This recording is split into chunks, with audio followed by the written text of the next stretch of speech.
چرا؟ اگر این مواد فروش میکنم نه یه ذره میخوام. حالا خوش نیست. من این شب نمیدی؟ چرا نمیدی؟ نیستم.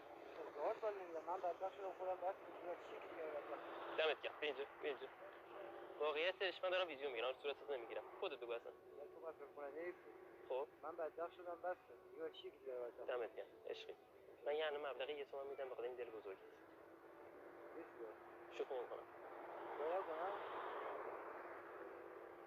عزیزی چوری دست میده دست بده. اشکال نداره. میگم حاضر یه استایلیت هم عوض کنی؟ نیاز داری اسمو؟ آره تو همین امشب می‌خواستم بزنم. بریم. دوستانم کار می‌کنم. خدا شاهده من ناکر من الان چند ساعت بیرونم. دنبال یه نفر بودم. خودت دیگه در نظر بگی. نه.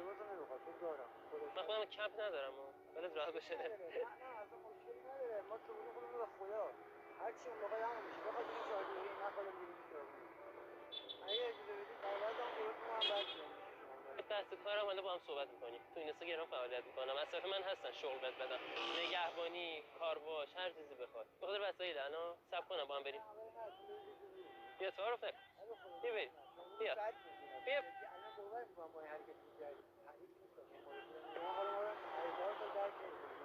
من درک کردم. خودم 5 سال به کارت خوابم. درسته ولی حالت ما رو نداشت. اون برادر کوچیکه با هم دو تایی با ماشین میریم. آقای بزرگه.